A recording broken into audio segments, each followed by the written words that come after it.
On se retrouve aujourd'hui pour faire un retour sur les funérailles de Victor Hugo. Quelques jours après le décès de Victor Hugo, le 27 mai 1885, le gouvernement républicain transforme l'église Sainte-Geneviève en un lieu laïque dédié à la mémoire des grands citoyens. Il est rebaptisé Panthéon et la dépouille de Victor Hugo y est déposée. En exaltant les vertus de l'intellectuel, de l'écrivain et du citoyen engagé, la République propose aux citoyens un modèle à suivre. Finalement, en quoi la figure de Victor Hugo a-t-elle contribué à unifier la nation autour de la République ? Tout d'abord, Victor Hugo a unifié la nation par son engagement dans la cause sociale.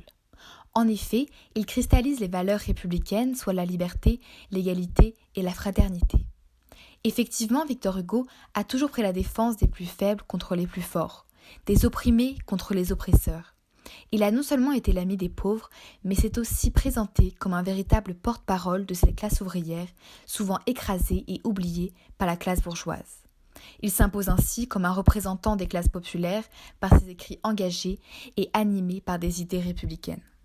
Vous devez certainement connaître son fameux ouvrage « Les Misérables », dans lequel il défend la classe ouvrière, ou encore son livre « Le dernier jour d'un condamné » où il exprime son désaccord vis-à-vis de la peine de mort en affirmant qu'un pays comme la France, un pays des droits de l'homme et du citoyen, ne pouvait encore perpétuer ce crime contre l'humanité.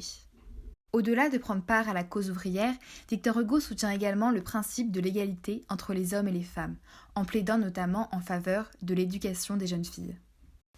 Le cortège des funérailles de Victor Hugo possède une véritable dimension politique. En effet, il est organisé par le gouvernement et représente le plus grand rassemblement populaire de France, avec environ 1,5 million de personnes. Les étapes du cortège, elles ne sont pas choisies au hasard. Effectivement, il débute sous l'Arc de Triomphe et passe par Notre-Dame. Cette cathédrale rappelle les conflits contre la religion et pour la laïcité. Ce cortège se poursuit jusqu'à l'Assemblée nationale, qui rappelle la peur du gouvernement face à un soulèvement potentiel des ouvriers.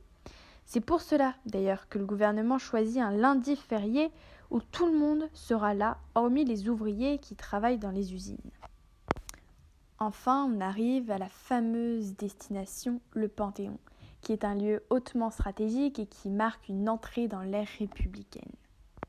Comme je viens de le dire, les funérailles de Victor Hugo symbolisent un véritable basculement vers la République. En effet, au moment où Victor Hugo arrive dans ce bâtiment, ce n'est pas encore le temple laïque et républicain des grands hommes, c'est encore une église, qui est symbole de la royauté absolue et du christianisme. Cette tension entre église et république, elle se retrouve dans l'architecture du bâtiment. En effet, on distingue des monuments dédiés à la Révolution française, mais aussi des mosaïques religieuses. Cette diversité dans l'architecture est bien représentative de l'ambivalence de ce lieu, désormais républicain, mais qui ne peut nier son origine religieuse. La panthéonisation de Victor Hugo est ainsi l'occasion pour les républicains de transformer ce monument religieux et de le consacrer définitivement en un lieu de culte laïque et républicain des grands hommes. Le gouvernement a donc profité de cet événement extraordinaire qui rassemble tous les Français pour célébrer la République, en faisant table rase du passé royaliste de la France et ainsi marquer l'entrée du pays dans une nouvelle ère républicaine. Pour conclure, le caveau de Victor Hugo se trouve aujourd'hui dans la crypte du Panthéon, en face de celui de Zola. Cependant, tout le monde ne peut y entrer. Mais on garde ainsi dans nos mémoires Victor Hugo, cet héros national, miroir des valeurs républicaines qui s'est révélé au cours de sa vie et se révèle toujours comme symbole de l'idéal républicain.